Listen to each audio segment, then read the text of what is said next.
Graças a Deus. Abra sua Bíblia comigo na carta de Paulo aos Romanos, capítulo de número 11. Nós seguiremos hoje a partir do verso de número 7 até o verso de número 15. Tá bom? Esta é a nossa porção hoje, Romanos, capítulo 11, versos 7 a 15. Começamos em Romanos, capítulo 1, verso 1. Estamos já aqui nos idos do capítulo 11, verso 15. E óbvio, eu preciso lhe dar um panorama, né, de onde nós estamos, especialmente você que não nos está acompanhando aí ao longo de todos esses 57 sermões. Hoje é o 57º sermão, e vou lhe dar um panorama, tá bom? Para que você entenda onde nós estamos aqui, ok? Beleza? 11, a partir do verso de número 7 até o verso 15. Aí você pode estranhar e falar: pastor, o verso 15... ele está no meio de um parágrafo aqui. Por que o senhor está cortando o parágrafo? Não faria sentido se o senhor seguisse o parágrafo? Deixa eu explicar para vocês uma coisa. A pontuação que nós temos na nossa Bíblia, essa Bíblia que você tem na sua mão, ela é uma pontuação feita por um editor, tá, irmãos? Lá na língua original, no grego, é tudo escrito num blocão. Então, antigamente, em hebraico, em grego, se escrevia tudo num blocão. E aí dava mais trabalho para o leitor, né? O leitor tinha que entender quando terminava uma ideia e quando começava outra ideia. Nós, na nossa língua, nas nossas línguas modernas, usamos pontos finais, né? Pontos e parágrafo, coisa que não existia naquele tempo. Então, essa edição que nós temos aqui, com essas pontuações, são edições, óbvio, que estudiosos, né, da língua grega, da língua hebraica, fizeram a pontuação. Mas, algumas vezes, como disse Calvino, se pontuava como se estivesse andando a cavalo. A cada trote do cavalo, um ponto. Trote, um ponto. Então, alguns pontos desses aqui não estão lá no lugar mais adequado, tá? Por isso, eu vou até o verso 15, porque eu entendo que não só eu, tá? Não estou sendo aqui ousado em pensar que só eu tenho esse entendimento. Outros estudiosos, muito mais, como disse Isaac Newton, né? Nós estamos no ombro de gigantes. Graças a Deus, gigantes estudaram antes de nós os estudamos também, e estudamos a Escritura na língua original.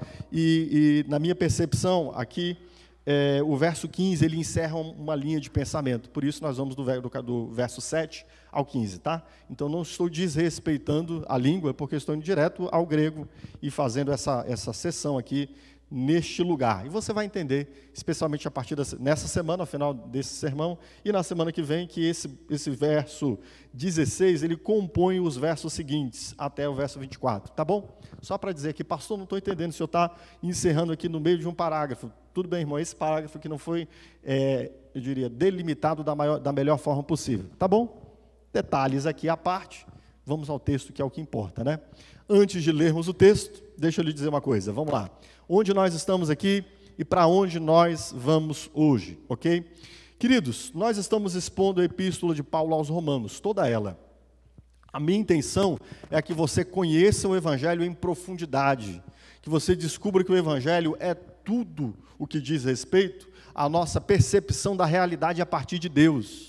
O Evangelho não é só o primeiro passo da sua jornada de fé. O Evangelho é a estrutura pela qual você vai, a partir dela, olhar o mundo, ler o mundo, entender a vida.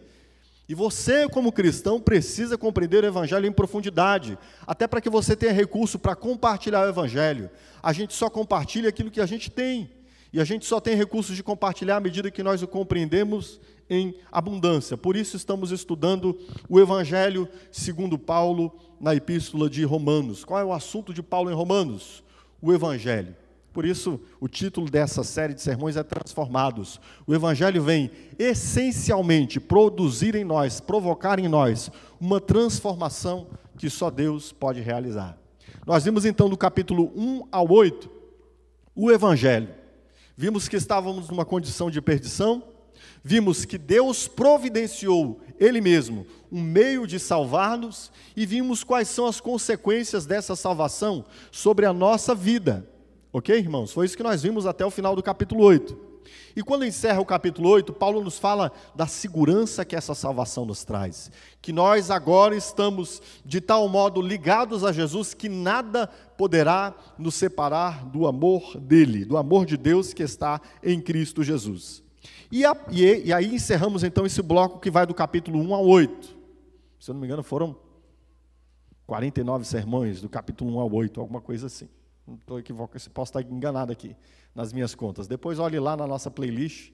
Ixi, a gente não subiu tudo ainda não, né? Acho que só subimos alguns lá, ainda uns 20 e poucos sermões. Mas até você assistir os 20 e poucos sermões, dá para a gente colocar os outros lá também, tá bom? E agora, nesse outro bloco que estamos estudando, capítulo 9 a 11. Neste bloco aqui, nós temos Paulo lidando com a seguinte questão. Será, Paulo, que a salvação de Deus não vai falhar? Nós vemos a palavra de Deus dirigida aos israelitas e eles não creram. Deus também deu promessas aos israelitas, mas eles, a maioria deles, não foram salvos. Será que nós também não estamos crendo de um modo que poderia depois se apresentar a nós essa crença como algo perecível, algo falível, algo que de repente Deus possa ignorar-nos, assim como parece que Deus está ignorando os israelitas? E aí nós vimos no capítulo 9, verso 6, Paulo fazendo a seguinte pergunta retórica: acaso a palavra de Deus não falhou? E aí Paulo vem nos respondendo não. Especialmente no capítulo 9, Paulo vai ressaltar a soberania de Deus em salvar, através da eleição, e Paulo trata desse assunto densamente, desde o capítulo 9 até aqui no capítulo 11, nós tratamos esse assunto em alguns dos sermões, eleição, predestinação, a escolha de Deus, quando Deus escolhe alguém para salvar. Este é um assunto que Paulo trata recorrentemente. Ele já começou desde o capítulo 8, verso 29, a falar disso. E aqui, especialmente, ele trata recorrentemente disso. Mas por que Paulo trata recorrentemente da eleição, pastor? Porque Paulo quer mostrar que Deus é soberano em salvar e que Deus não falhará em salvar aqueles que Ele vai salvar. Paulo vai mostrar que, muito pelo contrário, parece que Deus falhou com os israelitas, mas Deus não falhou. Por quê? Porque os israelitas, dentre os israelitas, aqueles que foram eleitos, a estes Deus salvou. E inclusive Paulo reafirma isso no capítulo 11, versos 1 a 6, que foi o sermão que eu expus semana passada, o Deus determinado a salvar. Ali Paulo mostra que, embora vejamos que a grande maioria de Israel não creu, aos eleitos, Paulo vai dizer: a mim Deus salvou. Assim como Deus salvou os 7.000 à época de Elias, Deus também a este tempo salvou muitos entre os israelitas. Todos? Não, mas os eleitos foram salvos, e eles foram salvos exclusivamente pela graça de Deus, não por nada que haja neles, mas apenas pela graça de Deus. Ok, queridos? Aqui então, neste trecho que nós veremos hoje, do verso de número 7 até o verso de número 15, Paulo enfatizou, dentre os israelitas, os eleitos, o remanescente, o resto, né? A linguagem de Isaías, de falar do remanescente, parece uma linguagem bonita, mas é o resto. Deus salvou o resto. É o que sobrou lá, né? Deus salvou o resto, o remanescente, os eleitos. Aqui Paulo então vai se deter. Sim, Paulo, e quanto aos demais, Paulo vai nos explicar que Deus realiza, embora possa apresentar uma impressão de fracasso, Deus está realizando de um modo sábio e soberano os seus planos de salvação, mesmo naqueles que rejeitaram a Cristo. De algum modo, Deus está cumprindo o seu plano de salvação até através da rejeição daqueles. Preste atenção, Paulo não diz que aqueles que rejeitaram estão salvos, não é isso. Mas Paulo diz que os planos de salvação de Deus, até mesmo através da rejeição daqueles que rejeitaram a Cristo, continua sendo salvo de algum modo.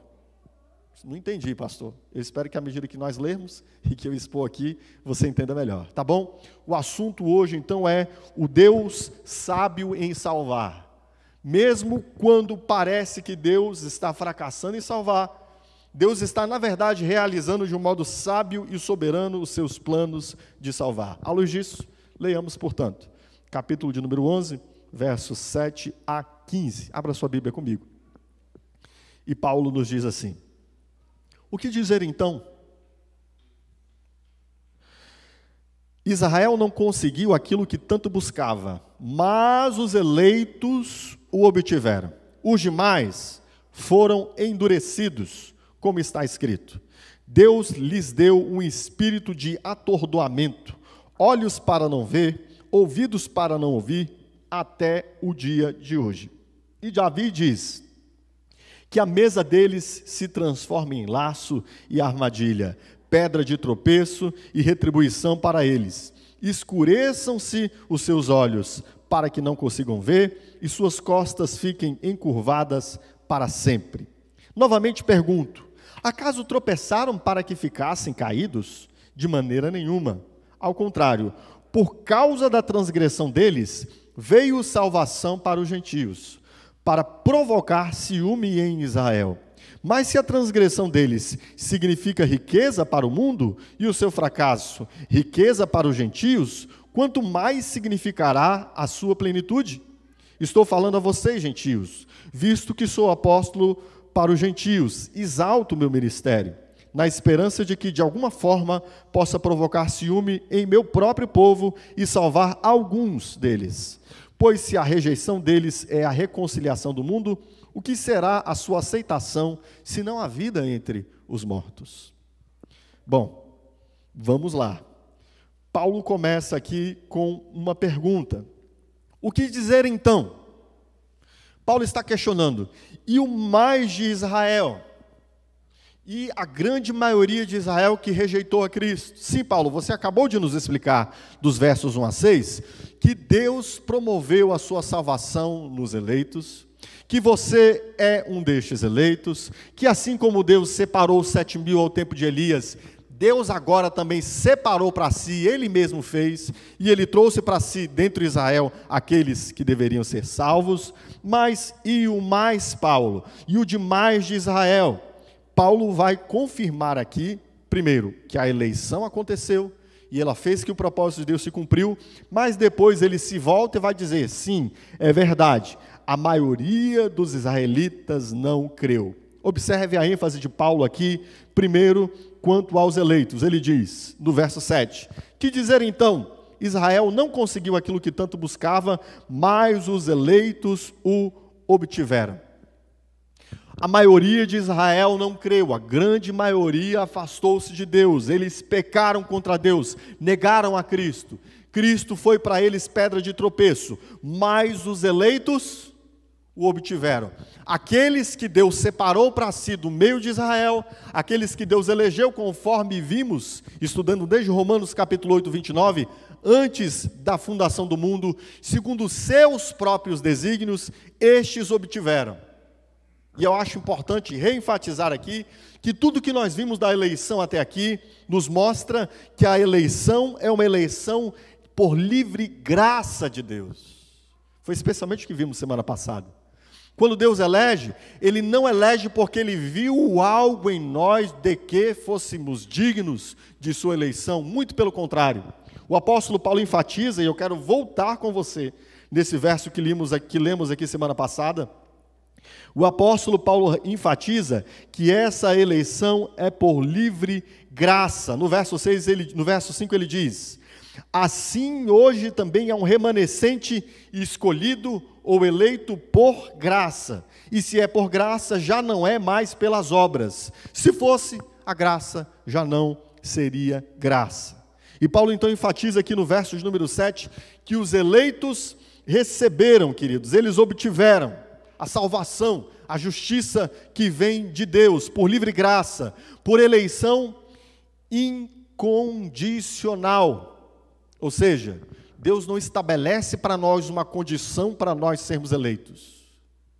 Nenhum de nós tem condições nenhuma de atender qualquer condição de Deus. As condições de Deus são muito claras, a sua lei. E o que a palavra de Deus nos diz em Romanos quanto à lei de Deus? Qual foi o nosso comportamento diante da lei de Deus? Todos pecaram. As condições de Deus são claras. A sua lei. Quem a obedeceu? Ninguém. Para que todo homem se cale diante de Deus. Não sei se você vai se lembrar. mas o último sermão que eu preguei, na última porção do capítulo 3, quando o apóstolo Paulo fala da nossa pecaminosidade, o título do último sermão foi Calem-se Todos. A última coisa que Paulo diz no bloco, quando ele está tratando sobre o nosso pecado, ao final do capítulo 3 de Romanos, é que toda língua se cale. Não tem ninguém que possa levantar-se diante de Deus a pretexto de justiça própria, de religiosidade, de mérito, de mostrar-se alguém superior ou com alguma distinção entre a massa da humanidade, porque todos nós estamos nivelados a debaixo do pecado. Por isso que essa eleição é uma eleição incondicional. Deus não olha para nenhuma condição que haja em nós. Ele elege, como disse o apóstolo Paulo em Efésios, segundo o seu beneplácito, segundo a sua vontade livre. E nós vimos especialmente, quando eu tratei o capítulo de número 9, quando o apóstolo Paulo nos diz que Deus tem misericórdia de quem Ele quer e endurece a quem Ele quer. Por isso essa eleição é incondicional. E Paulo reforça isso aqui. Mas sim, Paulo não vai ignorar que a maioria de Israel afastou-se de Deus, negou o Evangelho, encontrou em Cristo, ao invés de uma rocha de salvação, uma pedra de tropeço. E por isso, aqui, ele vai dizer que os demais foram endurecidos. Ele diz no verso de número 7 ainda, os demais foram endurecidos. E ele vai citar 2 textos das Escrituras que falam sobre como se deu esse endurecimento, e como ele já havia acontecido, por exemplo, dentro do próprio Israel. Ele vai citar Deuteronômio 29:4, e ele vai citar Salmo 69, 22 e 23.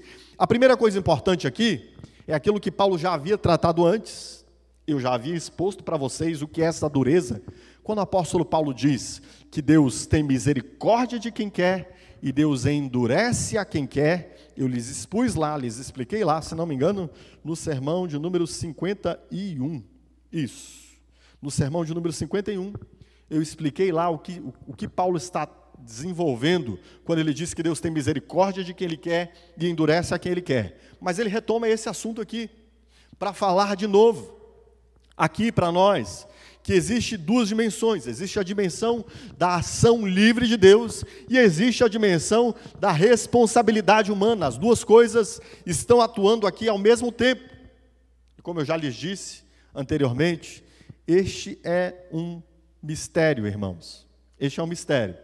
Como Deus ao mesmo tempo age de um modo a cumprir seus planos, e também ao mesmo tempo o homem ele é responsabilizado pelas suas ações. E Paulo nos mostra essas 2 coisas aqui, sem dificuldade de falar das 2 ao mesmo tempo. Observe, olhe o verso de número 8, abra aí comigo a sua Bíblia, diz assim, citando Deuteronômio 29:4, Deus lhes deu um espírito de atordoamento, olhos para não ver, ouvidos para não ouvir, até o dia de hoje.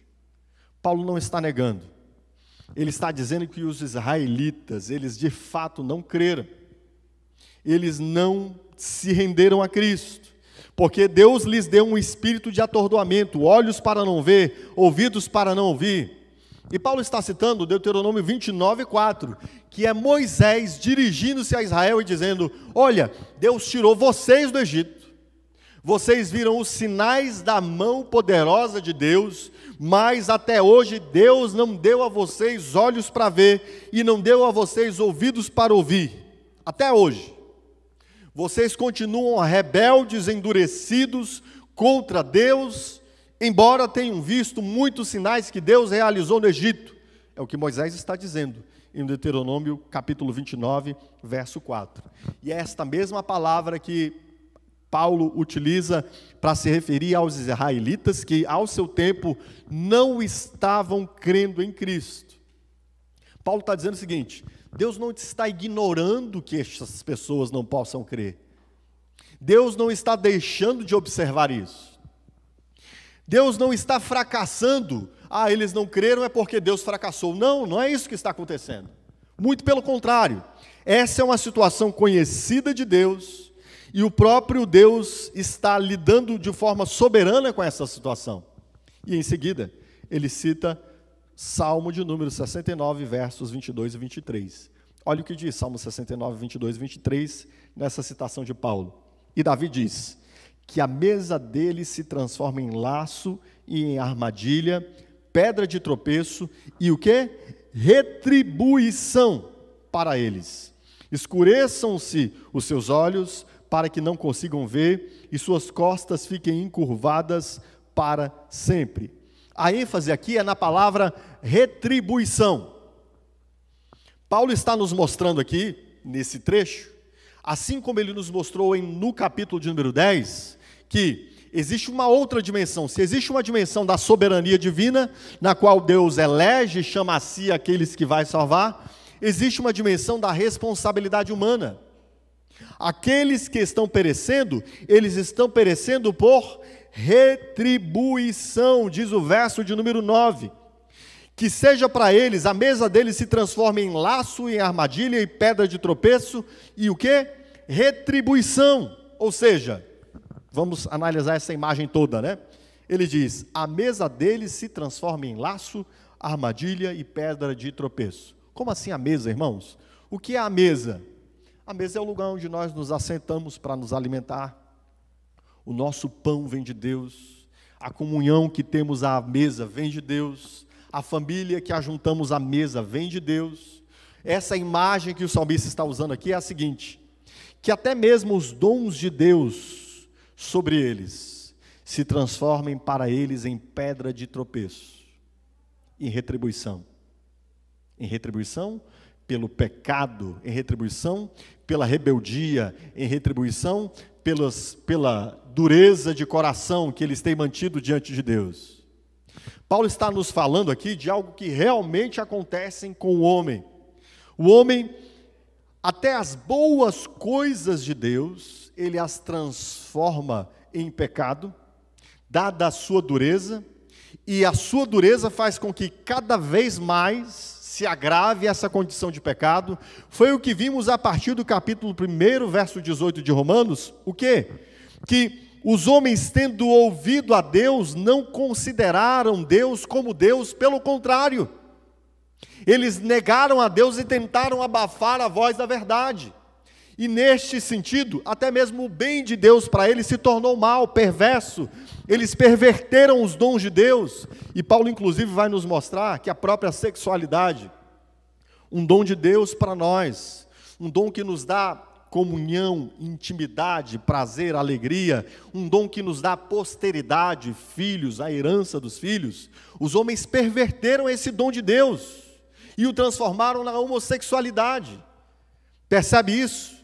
É o mesmo assunto que Paulo está tratando aqui. Ele já havia abordado isso antes, que a mesa deles se transforme em armadilha, ou seja, que até os bens deles, os bens que Deus lhes dá, possam ser transtornados para o seu próprio mal, em retribuição, ou seja, em consequência de seus males e perversidades, e rebeldia, e sua afronta, e o seu pecado contra Deus. Então perceba, Paulo coloca no mesmo lugar esta ação soberana de Deus. Deus não dá olhos para ver, ok? E no mesmo lugar Paulo coloca essa responsabilidade humana, a soberania de Deus e a responsabilidade humana, onde, queridos? Aqui não está falando ele da salvação, ele está falando da condenação, daqueles que estão rejeitando a Deus. Então preste atenção, Deus não está sendo frustrado, nem mesmo quando os homens o rejeitam. Deus não está sendo frustrado e os seus planos não estão sendo dissolvidos, nem mesmo quando há perdição. Por quê? Porque Deus está governando sobre isso aqui também. Entende isso? Este é o assunto de Paulo aqui. Paulo está nos mostrando que Deus é sábio, que os planos deles estão se cumprindo, e veremos que até mesmo essa queda, este decaimento, essa transgressão dos israelitas, será para que a salvação e o plano da salvação de Deus, ele tenha uma potencialização, ele avance de um modo muito mais poderoso. Sim, Paulo aqui diz, o mesmo que ele havia dito em Romanos no capítulo 9, Deus tem misericórdia de quem quer e endurece a quem quer. Se você quiser entender mais sobre este assunto, volte lá no Sermão 51, ok? Volte no Sermão 51, estará lá online em breve, e aí você clica aqui depois que estiver online, que não está lá ainda, né? Mas nós estamos vendo, queridos, ao longo de todo esse capítulo 9 ao 11, que Deus está agindo de forma soberana em todas essas situações. Não há a transgressão dos israelitas, e a maioria deles negando a Cristo, como uma situação na qual Deus foi pego desprevenido, e Deus de repente tem que montar um plano B, C, um plano D. Não há isto. Muito pelo contrário, o que nós veremos aqui, Paulo vai fazer uma próxima pergunta. Tropeçaram para que ficassem caídos? Observe o que diz aqui o verso de número 11. Novamente pergunto, acaso tropeçaram para que ficassem caídos? Esse tropeço deles, aqui há duas questões importantes aqui nessa pergunta. E parece que Paulo responde a segunda questão, que não está tão explícita, mas siga comigo aqui. Paulo faz a seguinte pergunta: mas acaso tropeçaram para que ficassem caídos? O que Paulo está perguntando é, os israelitas, então, toda a nação de Israel foi rejeitada definitivamente? E uma outra pergunta implícita aqui, mas essa incredulidade dos israelitas aponta para um fracasso de Deus, então, no plano de salvar? Afinal de contas, Deus não salvaria o seu povo? Será que Deus está fracassando, então, aqui? E Paulo, então, vai responder. Ele vai responder, de maneira nenhuma. Ao contrário, ao invés de Deus estar fracassando no seu plano de salvação, o que vai acontecer? Por causa da transgressão deles, veio salvação para os gentios, para provocar ciúme em Israel. Paulo está mostrando aqui o que, queridos? Que muito pelo contrário, até na perdição dos israelitas, que estão se perdendo por causa do seu próprio pecado e da sua rebeldia, em consequência, como vimos no verso de número 9, né? Em consequência, em retribuição pelas suas ações perversas, mesmo Deus lhes permitindo e lhes conduzindo a este, como diz aqui o verso de número 8, né? Deus lhes deu um espírito de atordoamento. Por quê? Em retribuição ao que eles haviam feito. Mesmo eles sendo condenados, essa condenação deles está trazendo salvação aos gentios. Paulo diz aqui, então, queridos, que o que está aqui, o que nós encontramos nessa resposta de Paulo? Primeiro, olhe bem, Paulo não vai falar disso agora, tá? Ele vai falar disso depois. Mas quando Paulo pergunta, acaso eles tropeçaram para que ficassem caídos? Ele responde o quê? De maneira nenhuma. Ele está, então, não chegou a responder isso ainda, ele vai falar disso mais à frente eu vou desenvolver isso, ainda nesse capítulo. Haverá uma futura restauração de Israel, onde a grande maioria dos israelitas crerá em Cristo. Inclusive, essa futura salvação será provocada por ciúmes. Eles olharão para os gentios e verão, caramba, eles receberam o Messias, e nós estamos aqui até hoje endurecidos. E eles encontrarão e verão, por meio desses ciúmes, eles encontrarão salvação. Aqui, ciúme no sentido bom, viu, irmãos? Tem um ciúme que é bom, não vou falar disso hoje, que não é o nosso assunto hoje, tá? Mas eles verão, pelos ciúmes dos gentios, eles voltar-se-ão a Deus, a grande maioria dos judeus. E isso será algo tão extraordinário, que isso, inclusive, é um sinal dos últimos dias. A grande maioria dos israelitas crerá no Messias, ok? Inclusive eu já falei alguma coisa sobre os judeus ao longo dessa exposição do capítulo 9, 10 e 11. Disse que nós como cristãos nem somos antissemitas, não odiamos Israel, não desejamos mal a Israel, como na história da igreja nós vemos a igreja em algum momento se posicionando, né? Porque os israelitas mataram Cristo, por isso são amaldiçoados. Nós nem somos antissemitas e também não somos sionistas. O Israel de agora é um Israel incrédulo. Eles não creem no Messias, e se não for pelo Messias, eles não se achegarão ao reino dos céus.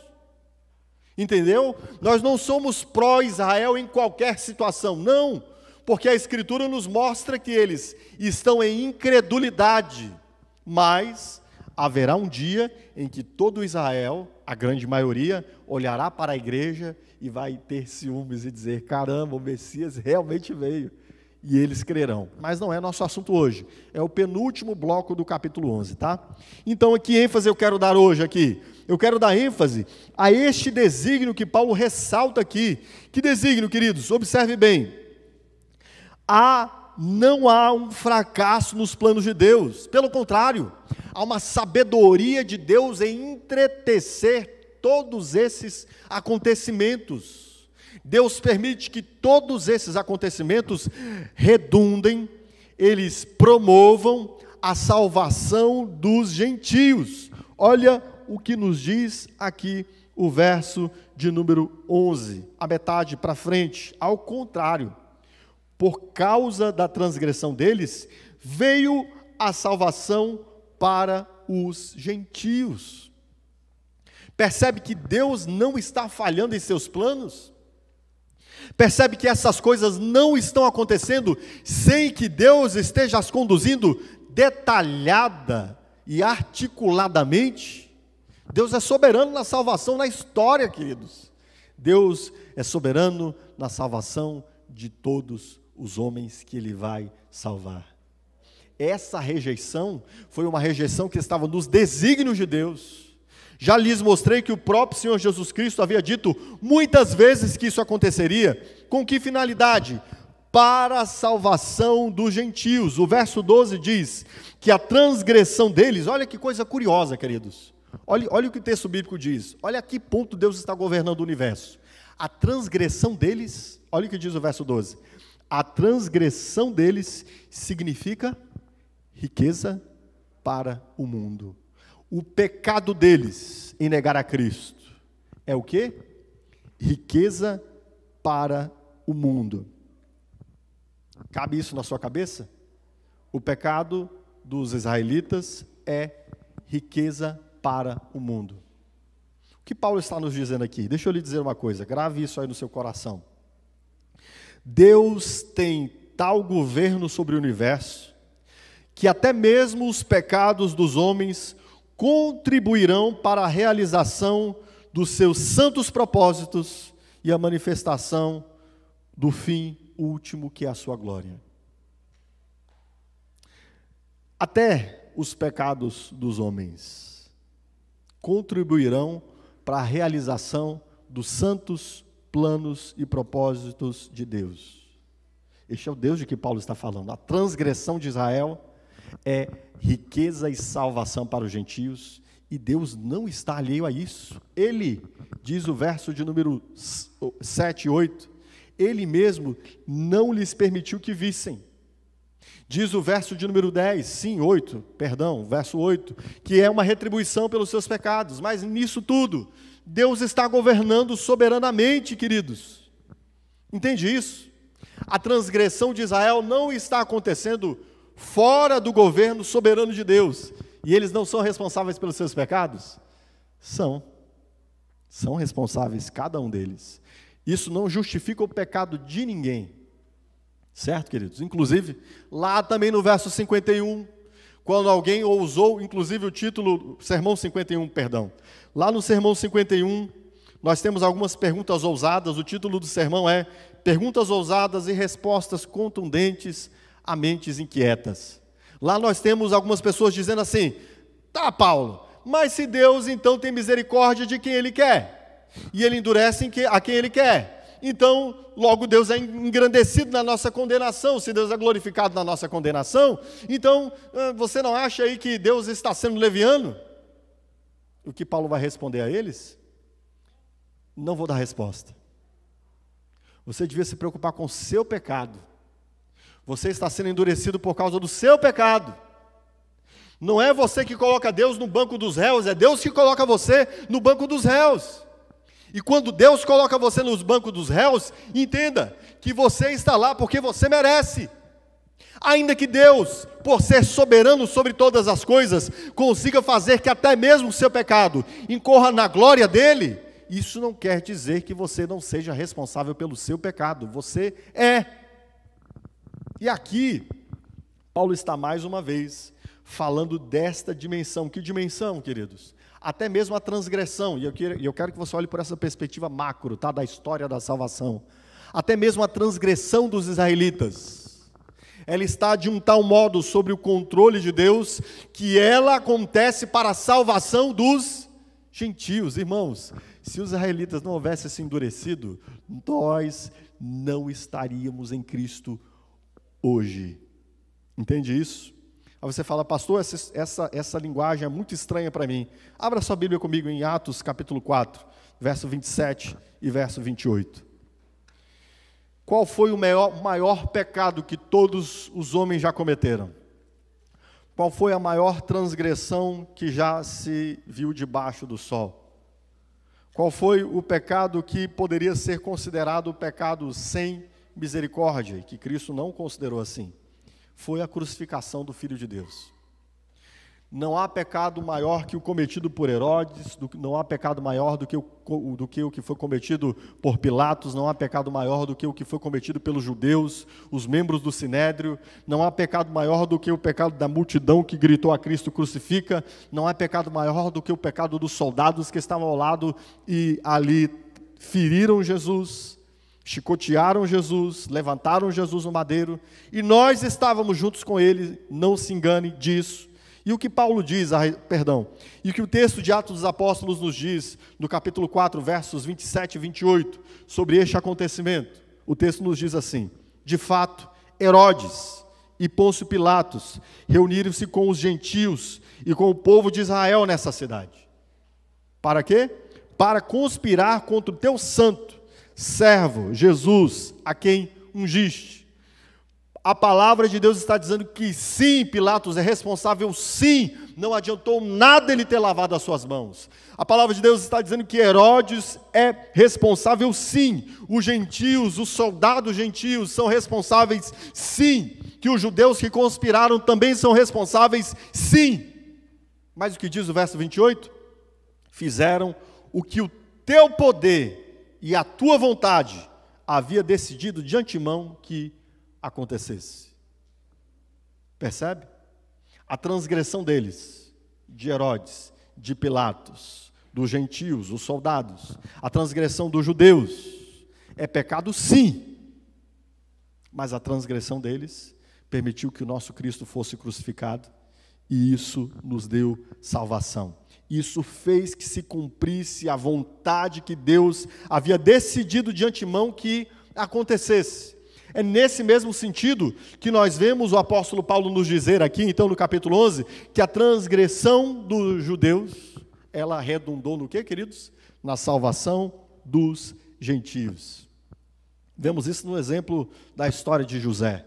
Os seus irmãos intentaram mal contra ele. Os irmãos queriam que ele fosse exaltado, que ele fosse governador do Egito, que ele tivesse o seu feixe levantado e os feixes deles curvados, que as estrelas suas se curvassem diante da estrela do seu irmão, de quem ele era? Era isso que seus irmãos queriam? Não! E não fosse a misericórdia de Deus em alcançar salvadoramente os irmãos de José, eles seriam julgados pelo pecado que cometeram. O que eles queriam? A morte, a destruição, a escravidão dos seus irmãos. Mas o que acontece com José? O que os irmãos intentaram para mal, na verdade Deus estava intentando para bem. 50:20 de Gênesis. Deus havia intentado para bem. Estava nos planos de Deus. Estava nos planos de Deus a exaltação de José no Egito. E com certeza, exatamente, todas as coisas que aconteceram para que isso se desse, também estavam nos planos de Deus. É aqui que entra aquela fala que eles tenham dito de que há uma concordância, embora para nós pareça algo irreconciliável, entre a soberana ação de Deus e a responsabilidade humana. A Escritura não tenta fazer uma conciliação lógica disso, mas a Escritura mostra que é assim. Certo, queridos? Em todas essas coisas, Deus está governando. Mesmo os pecados dos israelitas concorreram para a salvação dos gentios. Nós estamos salvos aqui hoje pela poderosa graça de Deus, que de diversos modos fez com que todas as coisas cooperassem para o nosso bem. Amém, queridos? À luz disso, então, eu quero terminar dizendo que, guarde isso no seu coração. Mesmo os pecados dos homens que nos afetam contribuirão de forma última para o nosso bem, para a nossa salvação. Entende isso? Mesmo o pecado dos homens que nos afetam, eles não estão longe, fora, estão desgovernados, Deus não está esperando que as coisas aconteçam para Ele, de repente, tentar uma saída. Não, queridos, esse não é o Deus da Escritura. Eu sei que dói, que machuca, que fere, há marcas que às vezes ficam para a vida, de pecados, os quais foram cometidos contra nós, às vezes na nossa infância, na nossa adolescência, sem que nós tivéssemos poder nenhum de conseguirmos nos livrar destes pecados feitos contra nós. Mas olha o que aconteceu com o Senhor Jesus Cristo. Nada daquilo estava fora dos desígnios de Deus. E aqueles que pecaram contra Cristo serão julgados pelos seus pecados. Mas aquilo que aconteceu em Cristo para a glória de Deus e para a exaltação do nosso Senhor Jesus Cristo. Não é diferente conosco, irmãos. Deus está no governo soberano até mesmo dos pecados que os homens cometem contra nós. É neste Deus que cremos. Entende isso? É neste Deus que cremos. É neste Deus que confiamos. Em todas essas coisas, de forma última, tudo contribuirá para o nosso bem último. Lembra lá de Romanos 8, 28? Porque todas as coisas cooperam para o bem daqueles que amam a Deus, os que são chamados segundo o seu desígnio. Certo, meu irmão? Sabe o que isso nos ajuda? Isso nos ajuda a nós não nos ressentirmos. Isso nos ajuda a nós não guardarmos rancor na alma. Quando nós achamos que o outro é soberano sobre a nossa vida, e que o outro fez poderia não ter nos afetado de uma forma tão profunda se ele não tivesse feito, e quem sabe a nossa vida fosse melhor se eu não tivesse passado por aquele mal que o pecado do outro assolou-me, nós estamos dando ao outro a soberania sobre a nossa vida. Não estou justificando nada de errado que alguém tenha feito contra você, mas eu quero que você olhe por outra perspectiva. Eu quero que você olhe pela perspectiva do Deus que está nos céus, e que vê, e que conhece, e que é Ele mesmo que que entrega seu Filho à morte na cruz do Calvário, para que seu Filho seja exaltado, e para que da exaltação do seu Filho nós sejamos salvos. Este é o mesmo Deus que está governando sua vida.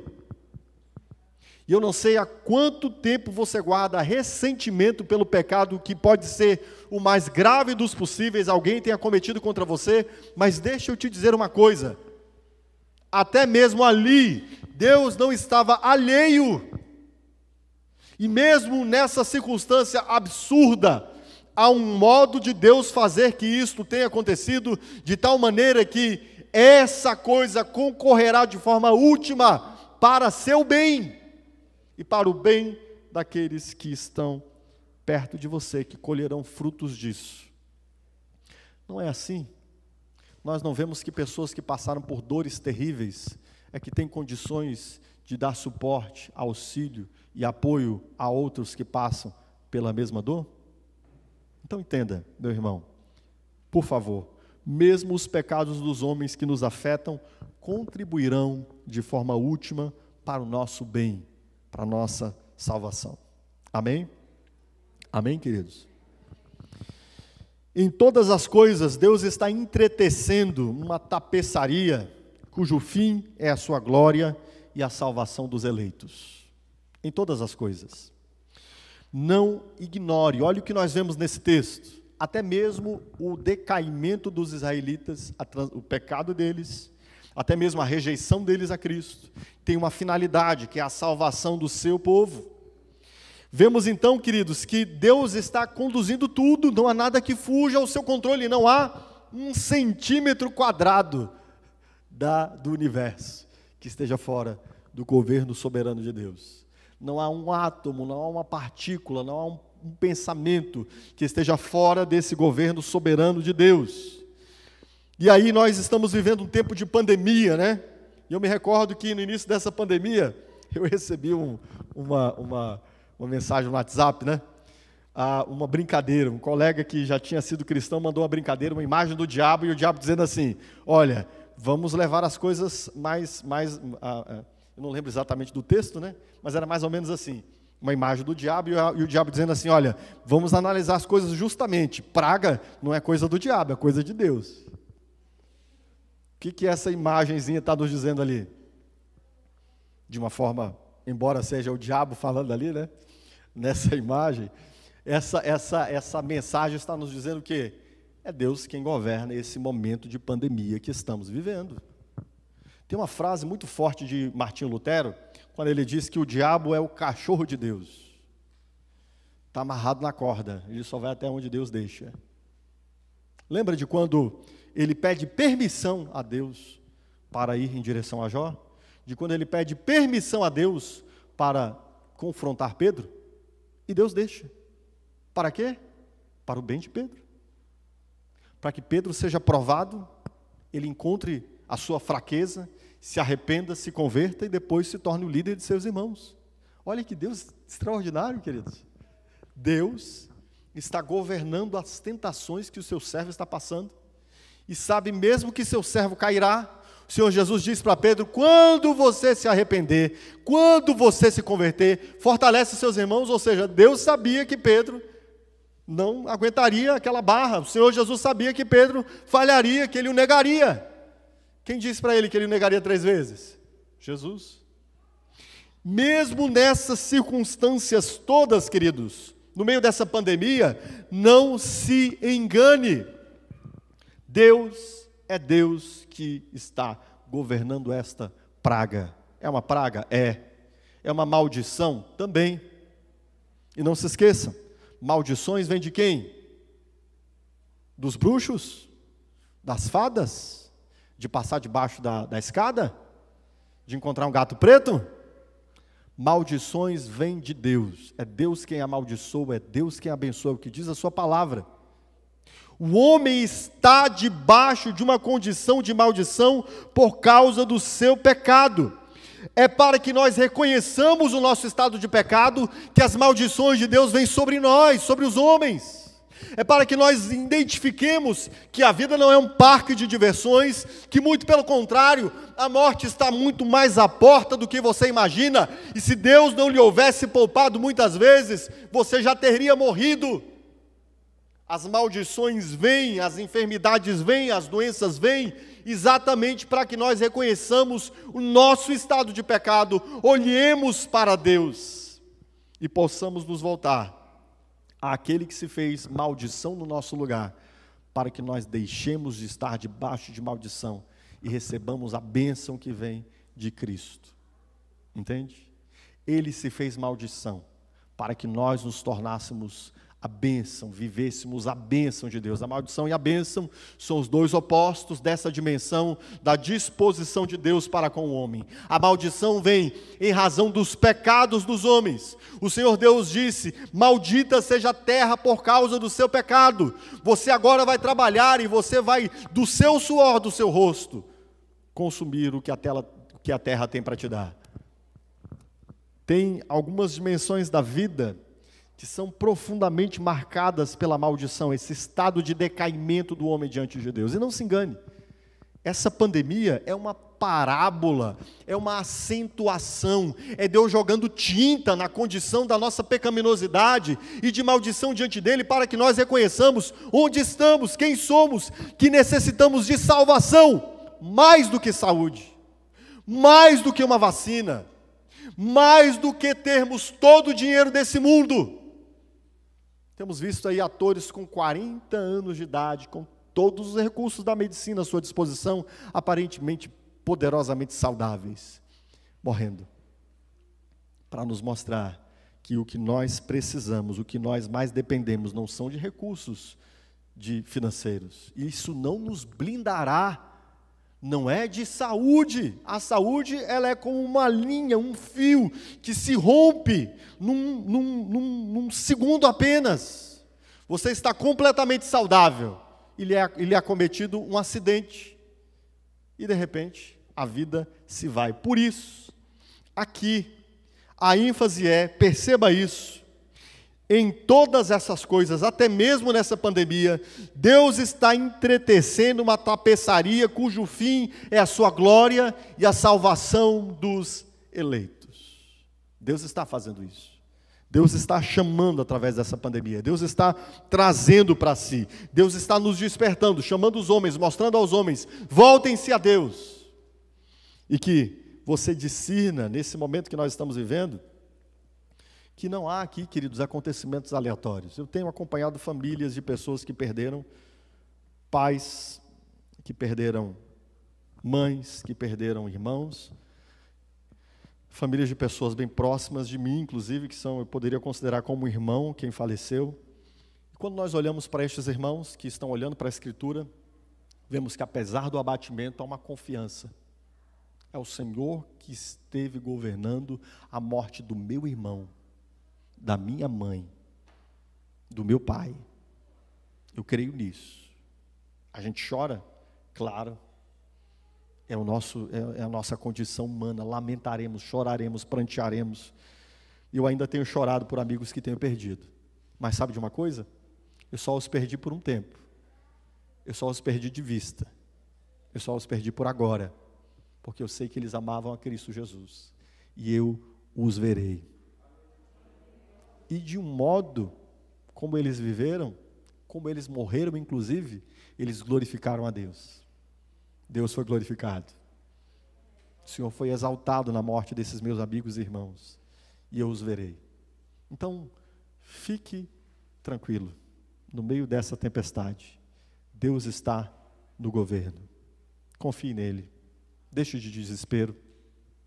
A depressão pode ser desencadeada, pode ser, não estou dizendo que sempre é, mas pode ser desencadeada por uma desconfiança em Deus.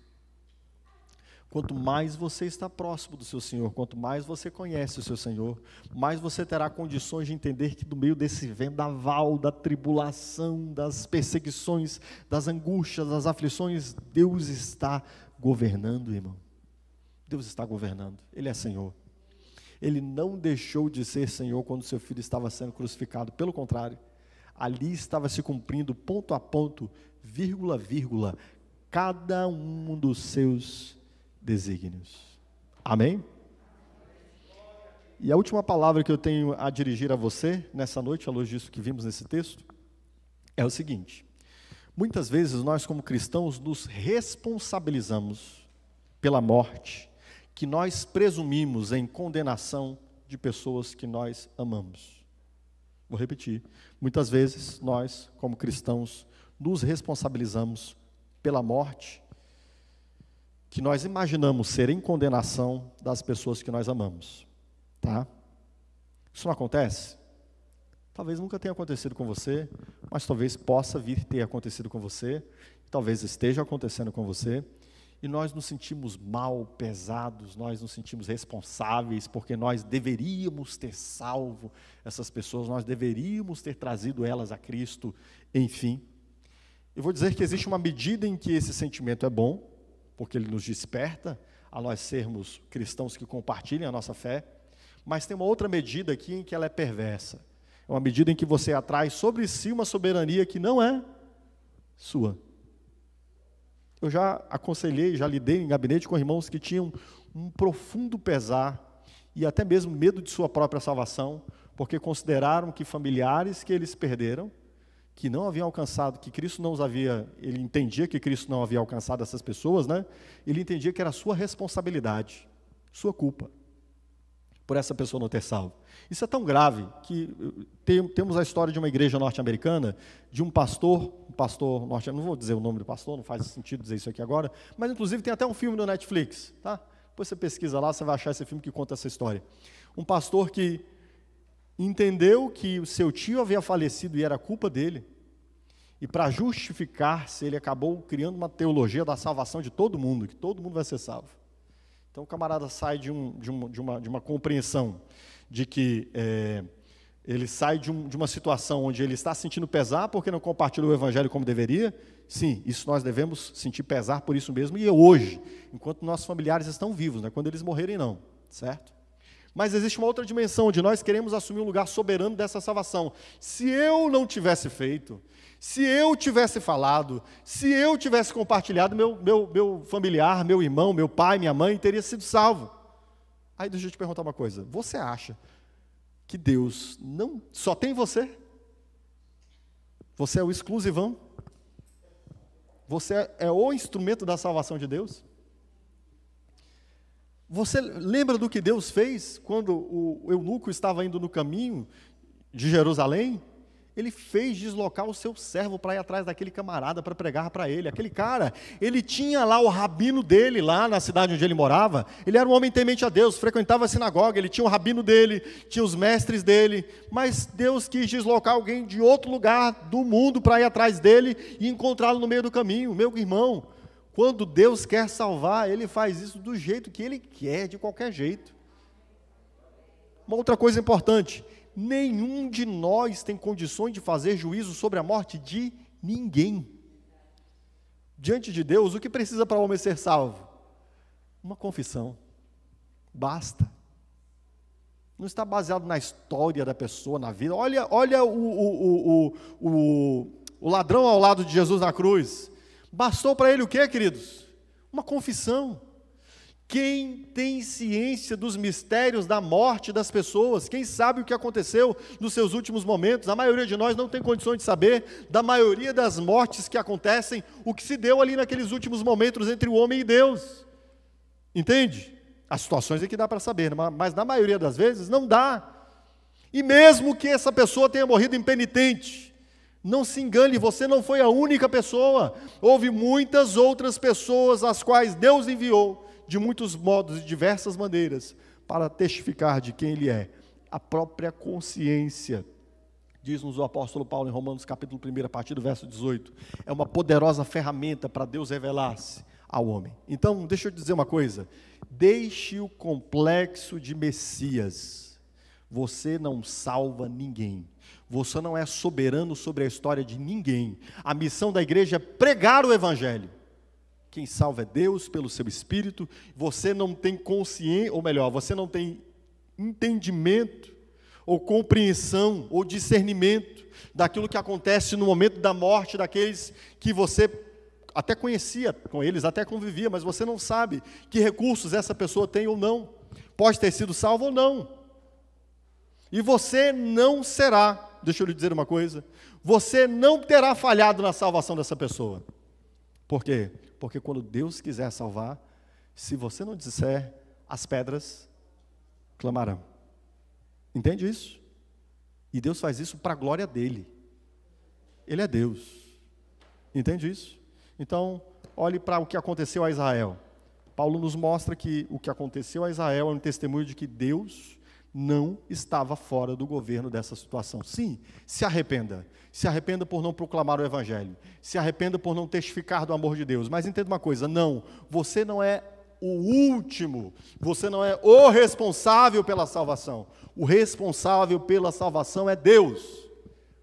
A salvação vem por ouvir o evangelho, não pelos instrumentos pelos quais o evangelho é ouvido. É pelo ouvir o evangelho. E Deus fará o necessário para salvar todos quantos Ele quer salvar.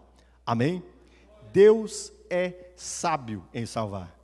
aquilo que parece que foi uma falha no projeto de Deus, muito pelo contrário, redundou na sua glória. Amém, queridos? Deus nunca deixará de cumprir aquilo que Ele mesmo arquitetou. Ele diz, Ele fará, Ele é fiel. Coloque-se em pé.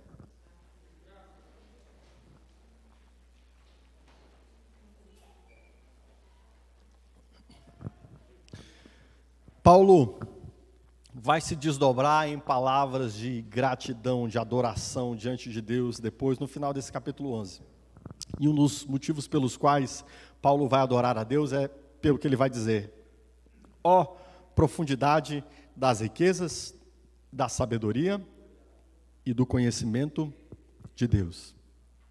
Olhe para tudo que está acontecendo no mundo, queridos. Não são causas cegas tombando sobre causas cegas.